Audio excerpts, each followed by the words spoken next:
الحمد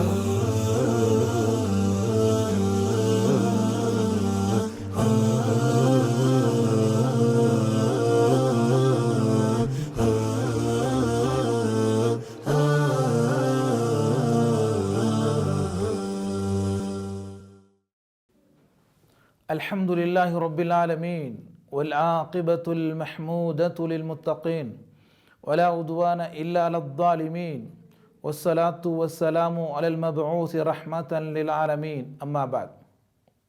எனர்மை இஸ்லாமிய சகோதர சகோதரிகளே, அல்லாஹ்வுடைய சாந்தியும் சமாதானமும் உங்கள் அனைவர் மீதும் உண்டாகட்டுமாக. அஸ்ஸலாமு அலைக்கும் வரஹ்மத்துல்லாஹி வபரகாத்துஹு.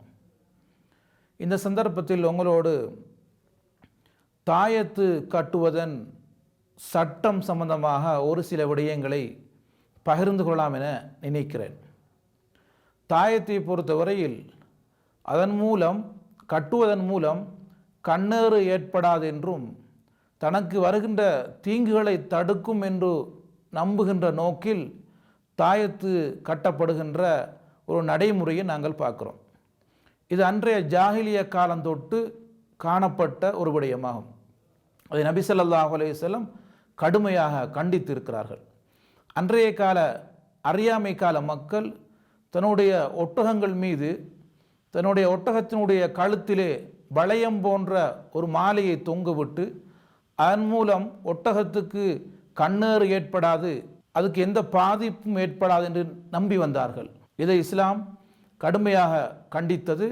நபி ஸல்லல்லாஹு அலைஹி வஸல்லம் இது அல்லாஹ்வுக்கு இணை வைப்பது என்று அடையாளப்படுத்தினார்கள். அல்லாஹ்வுக்கு இணை வைப்பது என்பது பெரிய பாவமாகும். அல்லாஹ்வுடைய அதிகாரத்தில் நாங்கள் எந்த ஒரு படைப்பினங்களையும் இணைத்து விடக்கூடாது, எந்த செயற்பாடுகளையும் இணைத்து விடக்கூடாது. ஏன்னு சொன்னால் நன்மை தீமை தீங்கு நல்லது அனைத்தும் அல்லாஹ்விடம் இருந்து வருகின்றன.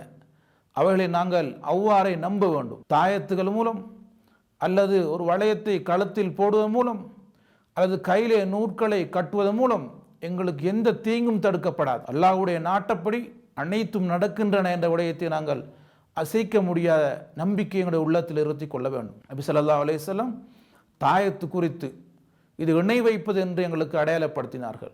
மன் அல்லக தமீமத்தன் ஃபக்கத் அஷ்ரக, யார் தாயத்தை தொங்க விடுறாரோ இதன் மூலம் எங்களுடைய தீங்கு தடுக்கப்படும், கண்ணேறு ஏற்படாது. பொறாமைப்படுவதன் மூலம் எங்களுக்கு யார் பொறாமைப்பட்டால் அதன் மூலம் நாங்கள் தாக்கப்பட மாட்டோம் என்று இந்த தாயத்தை அடிப்படையாக வைத்து யார் நம்புகிறார்களோ அவர்கள் அல்லாஹ்வுக்கு இணை வைத்து விட்டார்கள்.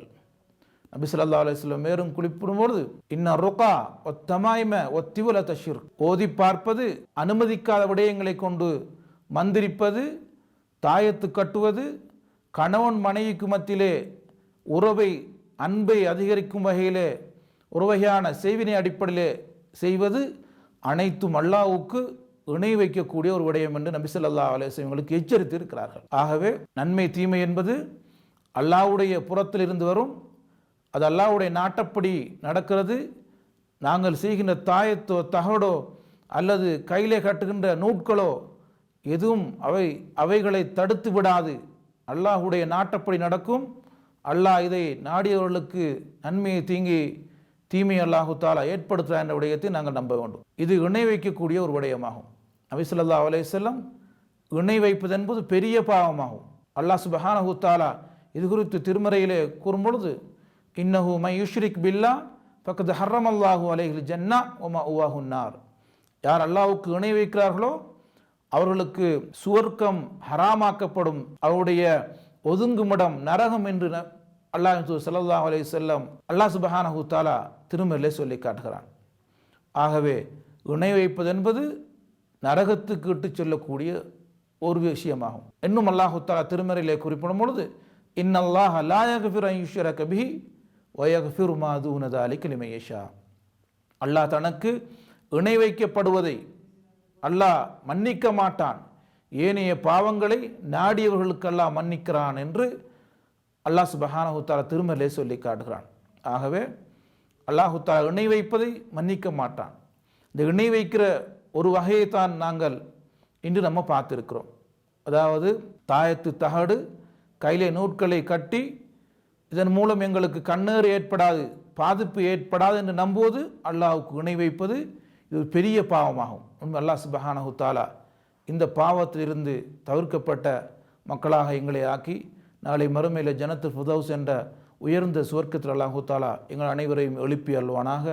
வாஹிர் தஅவானா அனில் ஹம்துலில்லாஹி ரப்பில் ஆலமீன்.